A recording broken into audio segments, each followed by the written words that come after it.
दोस्तों, आज की कहानी एक कस्बे से शुरू होती है जहां लोग लगातार रहस्यमय तरीके से गायब हो रहे हैं। हर अपहरण के पीछे एक अजीब सा कोड छोड़ दिया जाता है जिसने पुलिस को और लोगों को हैरान कर दिया है। तभी ये कोड अचानक से विजय के फोन से आने लगते हैं। वो इस मामले में शक के घेरे में आ जाता है और पुलिस उसे पकड़ लेती है, लेकिन उसका कहना था कि उसे इसके बारे में कुछ नहीं पता।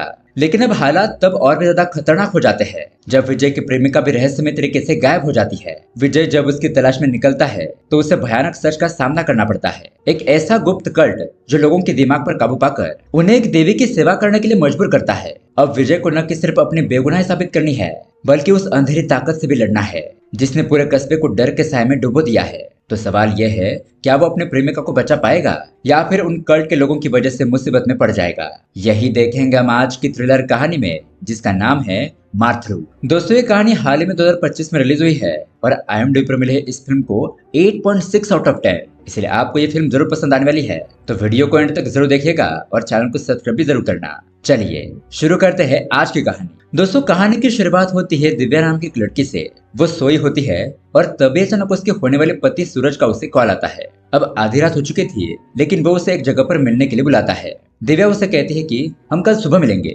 लेकिन सूरज कहता है कि कल हमारी सगाई होने वाली है, उसके बाद हमारे बीच में क्या ही रह जाएगा, हमें ये मौका दोबारा नहीं मिलेगा। मैं तुम्हें एक सरप्राइज देना चाहता हूँ, जल्दी से मेरे बताए गए लोकेशन पर पहुंच जाओ। अब दिव्या उसे बार बार मना कर रही होती है, लेकिन वो उसे कहता है कि अगर तुम नहीं आओगी तो हमारे बीच का सीक्रेट मैं तुम्हारे पिता को बता दूंगा। तो दिव्या कहती है, नहीं नहीं, रुको रुको, मैं आती हूँ। इस तरह से वो रात को बताए गए लोकेशन पर पहुंच जाती है, लेकिन वहां पर तो आसपास कोई भी नहीं था। पर तभी अचानक एक गाड़ी उसके सामने आकर खड़ी हो जाती है। अब उसमें से कुछ मास्क पहने हुए लोग बाहर निकलते हैं। उन्हें देखकर दिव्या डर जाती है। वो पीछे मुड़कर भागने की कोशिश करती है, लेकिन वहां से भी वो लोग आ रहे थे। इस तरह से ये लोग एक साथ उसे पकड़ लेते हैं और ये सीन यहीं पर कट हो जाता है। अब उसके बाद हम देखते हैं हमारे कहानी के हीरो विजय को, जो अपने पीसी पर कुछ काम करते करते सो जाता है। अब उसकी आंख लग गई थी और तभी उससे कुछ विजुअल्स याद आने लगते हैं, जिसमें उसकी माँ की यादें होती है। अब यहाँ पर हमें पता चलता है कि विजय की माँ किडनैप हो गई थी और उससे ना मिले बहुत समय हो गया था। इस बात से विजय हमेशा परेशान रहता है। अब इसी टेंशन की वजह से वो आधी रात को अपने दोस्तों से मिलने के लिए जाता है।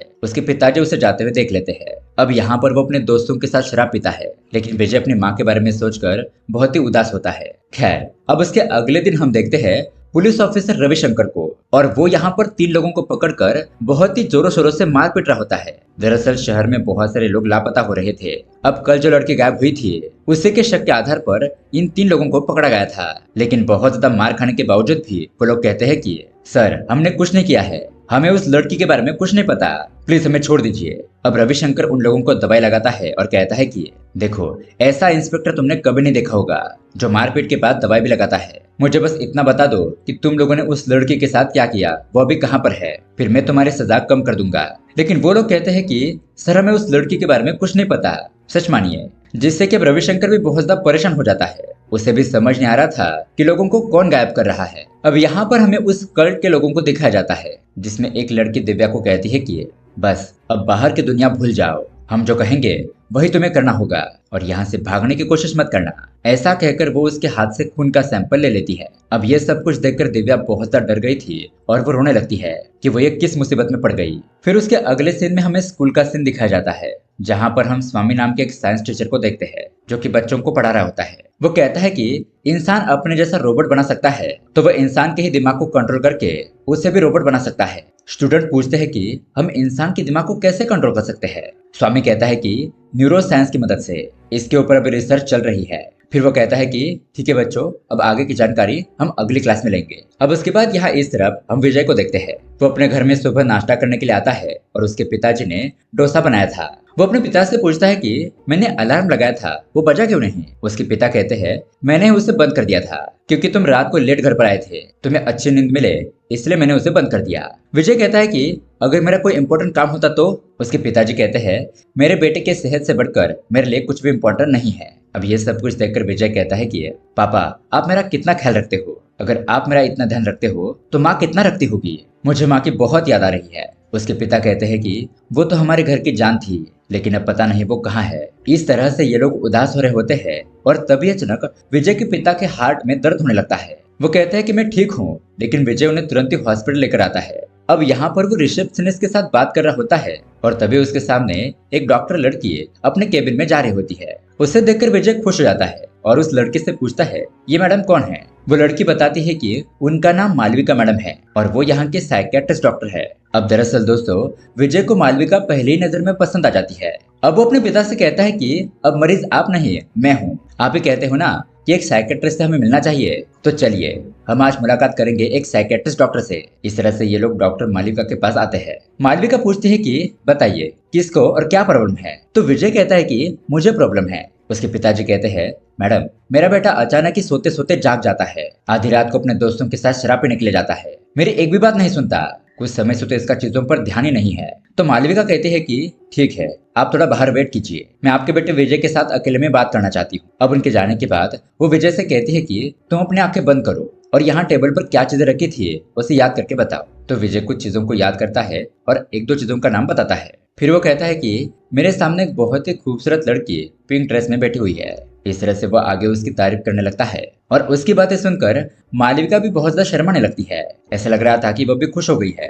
अब फिर वो उससे कुछ एक्सरसाइज करने के लिए कहती है ताकि वो ठीक हो सके। इस तरह से ये लोग जब बात कर रहे होते हैं तो विजय उससे एक कहानी सुनाने लगता है, राजा रानी की कहानी। अब दोस्तों यहाँ पर हम देखते हैं कि मालविका भी विजय की पर्सनैलिटी देखकर उससे इम्प्रेस हो गई थी।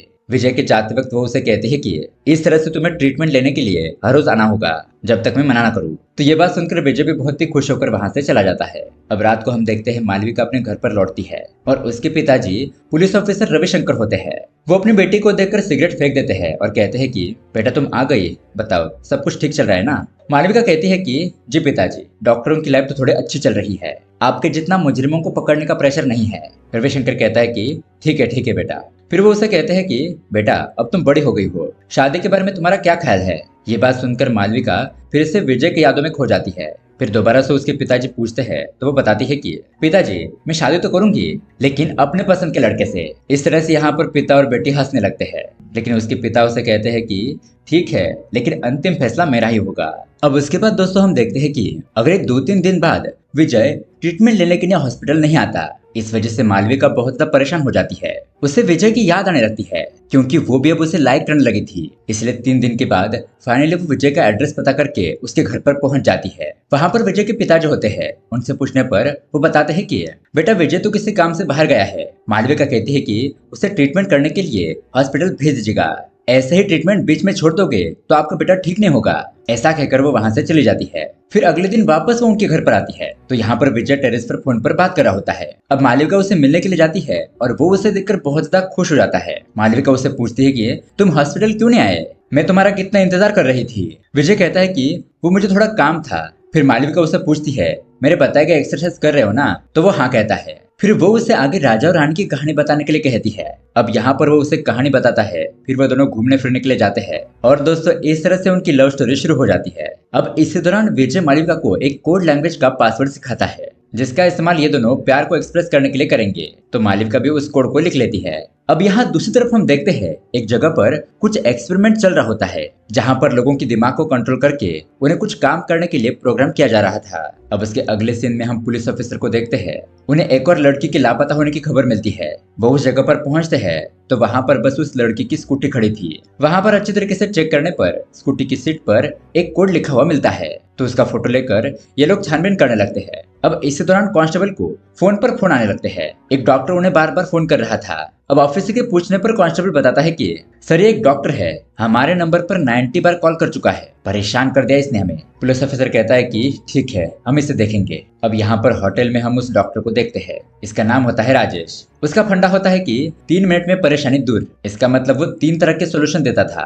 पुलिस ऑफिसर वहां पर आता है और उसे कहता है कि देखिए डॉक्टर, मुझे बहुत ज्यादा टेंशन हो रही है। शहर में जो लोग लापता हो रहे हैं मैं उस केस को सॉल्व कर रहा हूँ लेकिन मुजरिम अभी तक पकड़ा नहीं गया है, जिस वजह से मेरा ब्लड प्रेशर बढ़ रहा है। डॉक्टर कहता है कि अब तुम्हें रिलैक्स रहना होगा, ऐसे केस तो आते जाते रहते हैं, तुम अपना ख्याल रखो। ऐसे कहते हुए उससे 3 तरह के सोल्यूशन बताता है। तो इसी बात पर ऑफिसर रविशंकर उसे एक झापड़ लगाते हुए कहता है कि तुम्हें डॉक्टर किसने बनाया, और इस तरह से 90 बार कोई कॉल करता है भला? हम बार बार कॉल कट कर रही है, तुम्हें समझ नहीं आता?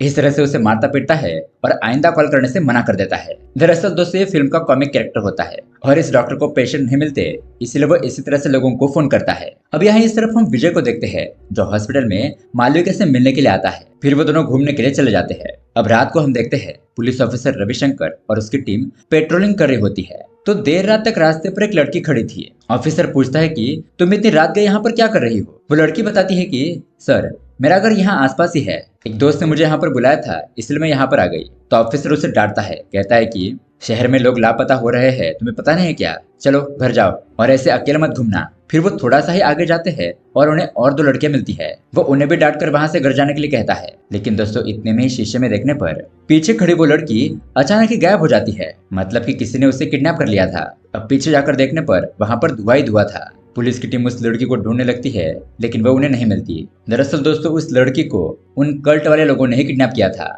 अब अगले दिन पुलिस वाले उसी जगह पर छानबीन करते हैं तो वहां पर उन्हें किसी लड़के का आईडी कार्ड मिलता है। अब उसके बाद हम वहां पर टीचर स्वामी को देखते हैं। वो ऑफिसर से पूछता है कि सर हमारे स्कूल की जो लड़कियां गायब हुई है वो कब तक मिलेगी? उनकी फैमिली वाले बहुत परेशान हो गए हैं। रविशंकर कहता है कि हम उसी की तलाश कर रहे हैं, जल्द ही गुनहगार पकड़ा जाएगा। अब रात को हम देखते हैं विजय और मालविका खाना खाने के लिए एक जगह पर आते हैं। विजय कहता है कि जल्द ही मेरी जॉब लगने वाली है, फिर हम लोग शादी करेंगे। मालविका कहती है कि शादी करने के लिए मेरे पिताजी की परमिशन लेनी पड़ेगी। इस तरह से ये लोग बात कर रहे होते हैं लेकिन तभी अचानक उस कल्ट के लोग वहां पर आकर इन लोगों पर हमला करते हैं, यानी कि उनको पकड़ने की कोशिश करते हैं। अब विजय और मालविका को कुछ समझ नहीं आता कि आखिरकार उनके साथ क्या हो रहा है। विजय उन लोगों के साथ फाइट करता है, उन्हें मारता पीटता है। फिर ये दोनों उन लोगों को चकमा देकर वहां से भाग जाते हैं। भागकर ये लोग मालविका के घर पर आते हैं। अब यहाँ पर हम उस डॉक्टर राजेश को भी देखते हैं।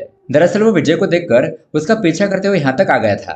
वो विजय से कहता है कि मुझे तुमसे बात करनी है। विजय कहता है कि मुझे तुमसे कोई बात नहीं करनी, तुम चले जाओ। अब डांटने पर डॉक्टर राजेश नीचे आता है। तब यहाँ पर पुलिस ऑफिसर रविशंकर अपने घर पर आता है। उसे यहाँ पर देखकर राजेश उसे पूछता है कि तुम यहाँ पर कैसे? रविशंकर कहता है कि ये तो मेरा ही घर है, मुझे तुमसे पूछना चाहिए कि तुम यहाँ पर क्या कर रहे हो। राजेश कहता है कि मैं तो यहाँ पर अपने पेशेंट से मिलने के लिए आया था। इतने में ही विजय भी नीचे आ जाता है। अब रविशंकर उसे पूछता है कि तुम कौन हो भाई? तो विजय झूठ बोलते हुए कहता है कि कुछ नहीं सर, यह आदमी मेरा पीछा कर रहा था तो मैं आपके घर पर छुप गया, चलिए अब मैं चलता हूँ। इस तरह का बहाना बनाकर वो वहां से निकल जाता है। अब दोस्तों उसके अगली रात हम देखते हैं विजय का बर्थडे होता है और यहाँ पर सभी लोग मिलकर बहुत ही खुशी के साथ केक कट करते हैं। फिर हम देखते हैं ये दोनों आपस में बात कर रहे होते हैं तो मालविका उसे कहती है कि मुझे पता है विजय, आज तुम्हारा बर्थडे नहीं है बल्कि बर्थडे तो तुम्हारी माँ का है। जिस पर विजय भी इमोशनल हो जाता है और हाँ कहता है। बताता है कि उसकी माँ कुछ साल पहले लापता हो गई, अब वो कहाँ है किसी को नहीं पता। हमने उसे ढूंढने की कोशिश की लेकिन वो हमें नहीं मिली। तो यहाँ पर मालविका उसे हौसला देती है कि सब कुछ ठीक हो जाएगा। फिर ये दोनों एक दूसरे के साथ रोमांटिक टाइम स्पेंड करते हैं और उनका प्यार और भी गहरा हो जाता है। फिर रात को विजय मालविका को छोड़ने के लिए उसके घर पर जाता है लेकिन दोस्तों तभी उन दोनों को रविशंकर देख लेता है। अंदर जाने पर वो अपनी बेटी से पूछता है वो लड़का कौन है। तो यहाँ पर मालविका घबराते हुए कहती है कि वो मेरा दोस्त है। इस तरह से बात को संभाल लेती है। अब अगले दिन सुबह मालविका के फोन पर विजय का कोड लैंग्वेज में मैसेज आता है, यानी कि उनकी लव लैंग्वेज कोड लैंग्वेज थी। लेकिन अब उस मैसेज को रविशंकर देख लेता है। उस मैसेज को पढ़ने के बाद उसे याद आता है कि उसने ऐसा ही कोड उस स्कूटी पर देखा था। ये देखकर वो परेशान हो जाता है। इसी बारे में सोचते हुए पुलिस स्टेशन तक पहुंच जाता है। फिर अपने ऑफिसर से उस कोड पासवर्ड को मैच करके देखता है जिससे कि उसका विजय पर शक गहरा हो जाता है। पुलिस ऑफिसर सोचता है कि लगता है शहर में जो लोग लापता हो रहे हैं उनके पीछे यही लड़का विजय है, इसलिए वो विजय को पकड़ने के लिए उसके घर पर जाता है। लेकिन वहां पर तो सिर्फ विजय के पिताजी थे। पुलिस उसके घर के अंदर छानबीन करती है और विजय के रूम को देखने पर पुलिस को पूरा यकीन हो जाता है क्योंकि वहां पर बहुत सारे नोट्स लगे हुए थे। ऑफिसर रविशंकर विजय के पिता से कहता है कि आपका बेटा शहर के अलग अलग लोगों को किडनैप कर रहा है, हम उसे जल्दी पकड़ लेंगे। जिस पर विजय के पिता कहते हैं कि नहीं ऐसा नहीं हो सकता, मेरा बेटा तो बहुत ही सीधा साधा है, आपको कुछ गलत फहमी हुई है। अब यहाँ इस तरफ हम मेले में देखते हैं विजय और मालविका घूम रहे थे तो मालविका वॉशरूम के लिए जाती है लेकिन इतने में ही वहां पर उस कल्ट के लोग आकर विजय को पकड़ने की कोशिश करते हैं। विजय उन लोगों के साथ फाइट करता है। अब हम देखते हैं पुलिस भी वहां पर पहुंच गई थी तो कल्ट के लोग पुलिस को देखकर भाग जाते हैं। फिर पुलिस विजय को पकड़ लेती है। अब पुलिस ने उसे क्यों पकड़ा ये विजय को समझ नहीं आता। तभी वहीं पर हम देखते हैं वो कल्ट के लोग मालविका को पकड़कर अपने साथ ले जाते हैं। अब यहाँ पुलिस स्टेशन में विजय को बहुत ही टॉर्चर किया जाता है। पुलिस उसे उस कोड लैंग्वेज के बारे में पूछती है लेकिन विजय कहता है कि कौन सा कोड, मुझे तो कुछ नहीं पता, मैंने कोई कोड क्रिएट नहीं किया है और किसी को भी किडनैप करके नहीं मारा है। अब उसके थोड़ी देर बाद हम देखते हैं कि विजय के पिताजी वकील को लेकर पुलिस स्टेशन आ जाते हैं। वकील यहाँ पर जमानत के पेपर सबमिट करता है। क्योंकि अब तक पुलिस के पास विजय के खिलाफ कोई भी ठोस सबूत नहीं थे कि विजय ने ही शहर के लोगों की किडनैपिंग की है, इसलिए पुलिस को भी विजय को छोड़ना पड़ता है। लेकिन अब यहाँ पर रविशंकर विजय से कहता है कि तुमने जो कोड क्रिएट किया था उसकी लैंग्वेज के बारे में हमें थोड़ा बताओ। तो दरअसल दोस्तों विजय ने ये कोड एक प्रोग्रामिंग के थ्रू सीखा था, तो वो इसके बारे में पुलिस को समझाता है। फिर विजय को भी पता चलता है कि उसकी गर्लफ्रेंड मालविका भी कहीं गायब हो गई है, तो वो उसे ढूंढने में जुट जाता है। अब उसके अगले दिन हम देखते हैं पुलिस स्टेशन में एक महिला आती है, बताती है कि उसका पति कल से कहीं लापता हो गया है। पुलिस उसकी रिपोर्ट लिख लेती है और छानबीन शुरू करती है। अगले दिन पुलिस उसके घर पर मिलने के लिए जाती है। ऑफिसर उससे पूछता है कि तुम्हारी शादी कैसे हुई। अब उनकी नई शादी हुई थी, तो वो महिला बताती है कि शादी होने में हमारे स्कूल की टीचर ने हमारी मदद की थी, जिनका नाम है स्वामी। वो बहुत ही अच्छा आदमी है। अब दोस्तों यहाँ दूसरी तरफ हमें कल्ट के लोगों को दिखाया जाता है। उनकी एक अजीब सी जगह पर अलग ही दुनिया बसी हुई थी, मतलब कि जंगल के एक सुनसान इलाके में ये एरिया था। और दोस्तों अब यहाँ पर आता है बहुत बड़ा ट्विस्ट। हम यहाँ पर उस टीचर स्वामी को देखते हैं जो ये सब कुछ कर रहा था, यानी कि वो लोग किडनैप इसी की वजह से हो रहे थे। यहाँ पर हमें पता चलता है कि वो लोगों की दिमाग को कंट्रोल करके उनके ऊपर एक्सपेरिमेंट कर रहा है। वो यहाँ पर अपनी माँ की पूजा करता है और उन्हें देवी मानता है। यहाँ पर जितने भी लोग आए होते हैं वो उन सभी लोगों को अपनी माँ का भक्त बनाना चाहता है, इसलिए यहाँ पर लोगों को पकड़ कर लाया जाता है। उनके दिमाग के ऊपर एक्सपेरिमेंट करके उन्हें मजबूर किया जाता है और जो लोग नहीं बदलना चाहते उन्हें मार दिया जाता है। फिर हम देखते हैं स्वामी एक रूम में जाता है जहाँ पर उसने अपनी माँ को रखा था। दरअसल उसकी माँ मर चुकी थी और उसने अपनी माँ की बॉडी को प्रिजर्व करके रखा था। वो अपनी माँ को देखकर बहुत ही दुखी हो जाता है और रोने लगता है। कहता है कि माँ आप मुझे छोड़कर इतनी जल्दी क्यों चली गई। अब उसी जगह पर हम एक लॉकअप में मालविका को देखते हैं। वहाँ की एक लड़की उसे मारती पीटती है और उस कोड लैंग्वेज के बारे में पूछती है कि तुम्हें उस कोड के बारे में कैसे पता। मालविका कहती है कि कैसा कोड, वो तो मुझे बॉयफ्रेंड ने सिखाया था।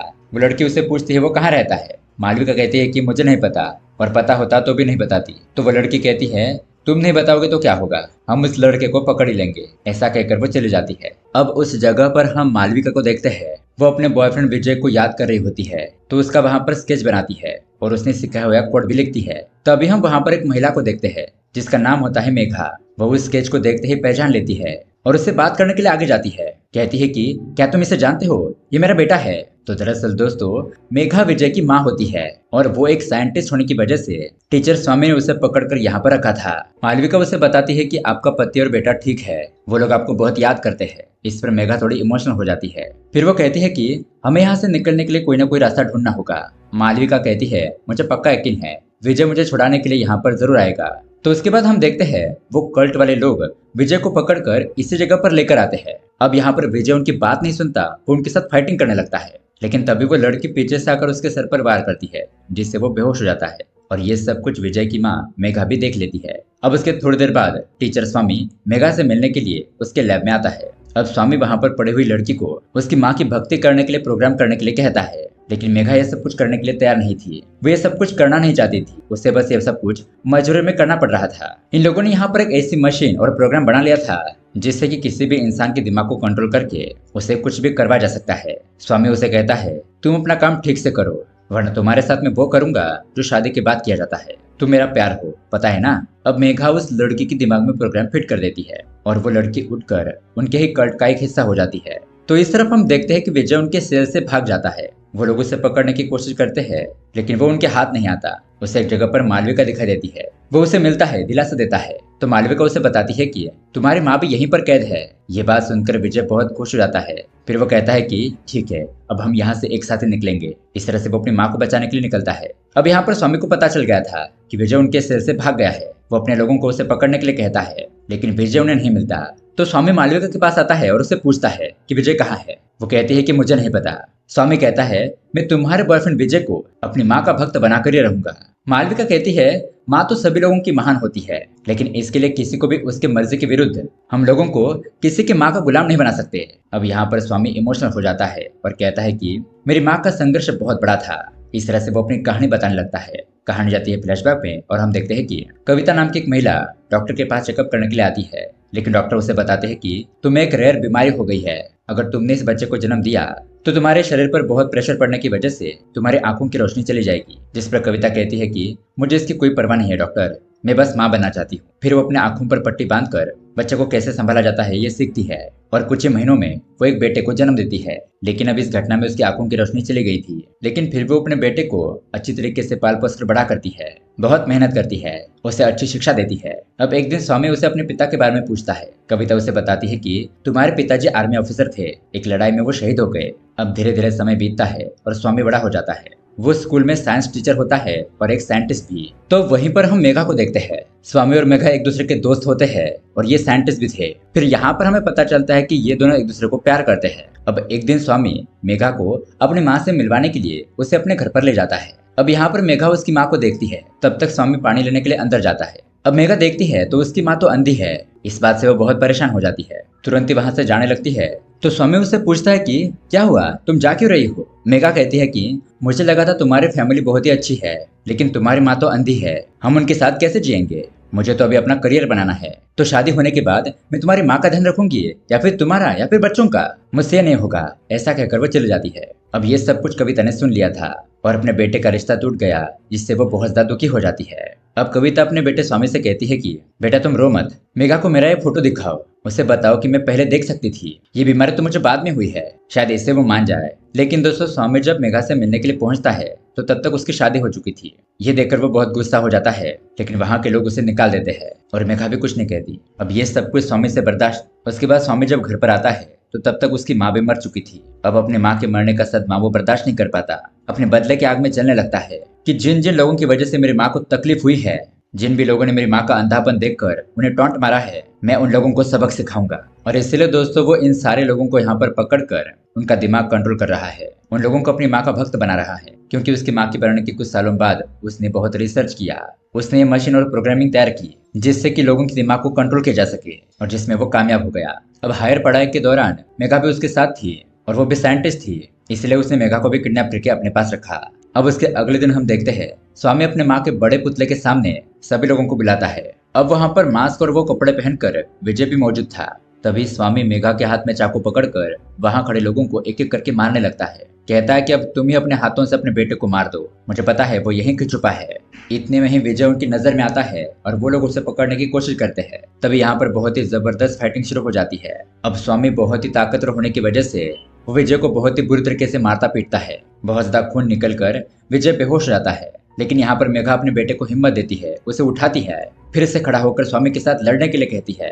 तो विजय भी अब खड़ा हो जाता है और यहाँ पर बहुत ही जबरदस्त दोनों में फाइटिंग होती है, जिसमें कि वो स्वामी को मार देता है। लेकिन अब तक वहां पर मौजूद सभी लोगों के दिमाग में वो प्रोग्रामिंग थी, इसलिए वो लोग उन्हें मारने के लिए टूट पड़ते हैं। अब जिस बक्से में स्वामी की माँ को रखा गया था उसके अंदर एक डिवाइस मिलता है और उसी डिवाइस से इस प्रोग्राम को डीएक्टिवेट किया जा सकता था।